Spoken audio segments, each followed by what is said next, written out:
दो अलग अलग आरोपियों के खिलाफ कोर्ट सेक्शन 376D आईपीसी और सेक्शन 506 आईपीसी में चार्ज फ्रेम कर देती है। 376D defines gang rape and 506 defines criminal intimidation. और कंप्लेनेंट के हिसाब से वो पार्क में घूम रही थी, यानी कि प्रोसिक्यूट्रिक्स के हिसाब से प्रोसिक्यूट्रिक्स माने कि एक फीमेल कंप्लेनेंट जिसके साथ ये रेप की घटना हुई थी, तो वो पार्क में घूम रही थी। पिटिशनर नंबर 1 यानी कि एक्यूज नंबर 1 उसके पास आता है और उसको अपने घर लेके जाता है on the pretext of making her meet with his relatives, मतलब अपने घर वालों से मिलवाने के लिए।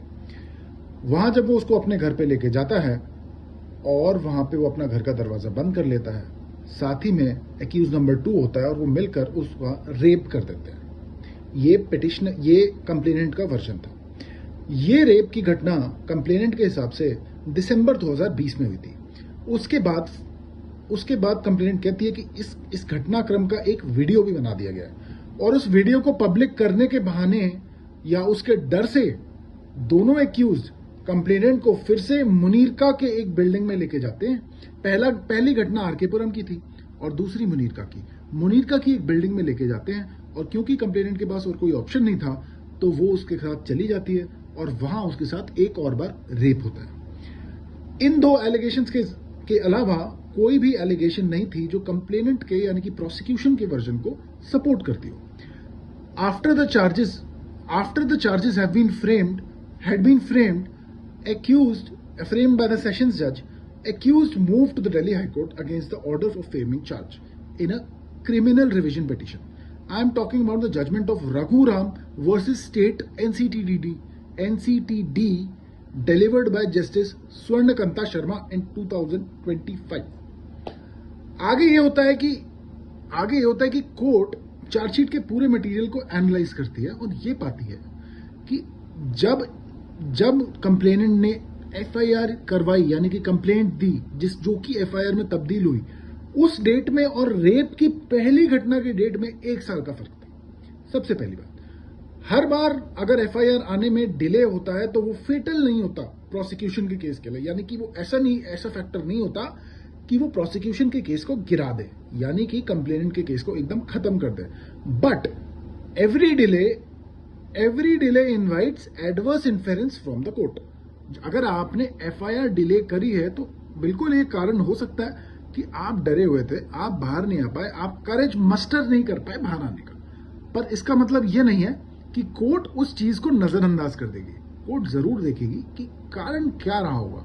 इस केस में दिल्ली हाईकोर्ट को कोई ठोस कारण दिखा नहीं कि 1 साल लेट एफआईआर हुई क्यों। अब सेकंड मुद्दा, 161 की स्टेटमेंट जो कि पुलिस को दी गई थी, वो दी गई थी 22/1/2022 को, जिस दिन एफआईआर हुई। उसी दिन आईओ साहब ने इनकी स्टेटमेंट रिकॉर्ड कर ली। 2 ही दिन बाद 164 सीआरपीसी में मैजिस्ट्रेट को एक स्टेटमेंट दी गई और उस मैजिस्ट्रेट को दी गई स्टेटमेंट में कंप्लेनेंट ने बोला मेरे साथ ऐसा कुछ नहीं हुआ। वो जो पूरा वर्जन 161 की स्टेटमेंट में दिया गया था, वो पूरा वर्जन वापस ले लिया गया। किसमें? 164 की स्टेटमेंट में। ये कहते हुए कि जब 161 की स्टेटमेंट हुई थी उसके जस्ट बाद मेरे पास दोनों एक्यूज का फैमिली से फोन आया और उन्होंने रिक्वेस्ट करी कि उनकी जिंदगी खराब हो जाएगी, आप प्लीज अपनी कंप्लेंट वापस ले लो।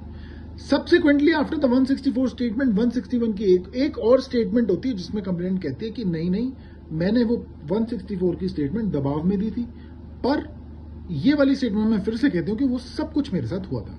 तो दूसरी चीज जो कोर्ट नोट करती है वो ये करती है कि इसकी सारी स्टेटमेंट्स में बड़ी डिस्क्रिपेंसीज है, यानी कि एक समता नहीं है, बहुत डिफरेंसेस है। थर्ड फैक्टर जो कंसिडर कर रहा है कोर्ट ने वो ये है कि एफएसएल रिपोर्ट में, एफएसएल यानी कि जो मेडिकल रिपोर्ट है, फॉरेंसिक साइंस लैब की रिपोर्ट, कंप्लेनेंट के खिलाफ जब कंप्लेनेंट का एफएसएल होता है तो कुछ भी नहीं हुआ, कुछ भी नहीं आया जिससे कि ये दिखाए कि इस लड़की का रेप हुआ। 5वीं बात, जब आईओ साहब यानी कि इन्वेस्टिगेशन ऑफिसर कंप्लेनेंट के साथ उस बिल्डिंग को आइडेंटिफाई करने जाते हैं मुनीरका में जहां पे वो कहती है कि मेरे साथ रेप हुआ है, वो बिल्डिंग भी आइडेंटिफाई नहीं हो पाती। Hence site plan of the site where purportedly the crime took place could never have been prepared, नहीं हो पाया क्योंकि वो आइडेंटिफाई नहीं कर पाई बिल्डिंग को। लास्टली, कॉल डेटा रिकॉर्ड्स के हिसाब से एक एक्यूज्ड उस टाइम पीरियड में, जिस टाइम पीरियड पे इनिशियली ये बोलती हैं कि मेरे साथ रेप हुआ है, कॉल डेटा रिकॉर्ड दिखाते हैं कि एक एक्यूज उस टाइम दिल्ली में प्रेजेंट ही नहीं था।